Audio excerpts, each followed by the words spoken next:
Be careful for nothing, but in everything, by prayer and supplication, with thanksgiving, let your requests be made known to God. And the peace of God, which passes all understanding, shall keep your hearts and mind through Christ Jesus. Philippians 4, 6-7. Sometimes when we comment or write on a subject, we are forced to rely on research which takes us to the expertise or indeed experience of others in order to build up a picture which gives us a personal understanding of a given subject. In this case, I can testify to having had a problem with anxiety. Is it nature or nurture? My mother had a problem which many years ago she discussed with me.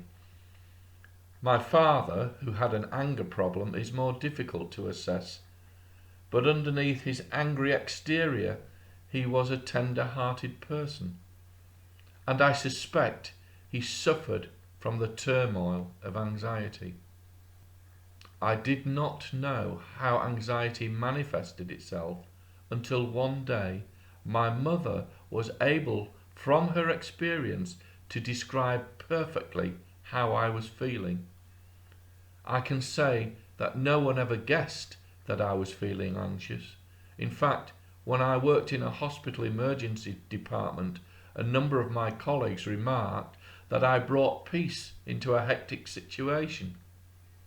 If you are a Christian, you will know that it was not me who was able to bring peace, but the Spirit of one who dwells in me.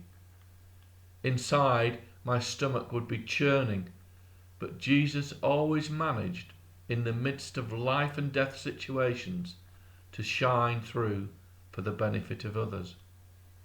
Thus, I carried on my life suffering the effects of anxiety. It is only in recent years that the Lord exposed me for what I am. I realized that I was wrong to be anxious. More than that, I was opposing God, or to use the biblical vernacular, sinning. Can we add a single hour to our lives, or an inch to our stature by worrying? Jesus asked the question and told us not to worry. You may think telling someone who is worried not to worry is like telling a blind man to look where he is going, or so I thought. God does not simply make the suggestion, do not fret. When he speaks, it is a command. By virtue of who and what he is, it can never be a mere suggestion. It was this revelation that changed my entire approach to the anxiety problem. Whenever I felt anxious, I confessed it as sin and asked for forgiveness. I told God about an upcoming or imminent event about which I was concerned and admitted my anxiety. I then began to see in the most marvellous way how God dealt with my fears. He would either help me in ways that I cannot describe, bring someone in to help me, or take away the problem altogether.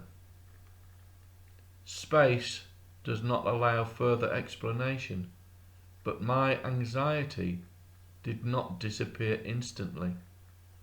But over time, God consistently showed me that worry was absolutely futile, a waste of time and energy, and damaging to health and well-being.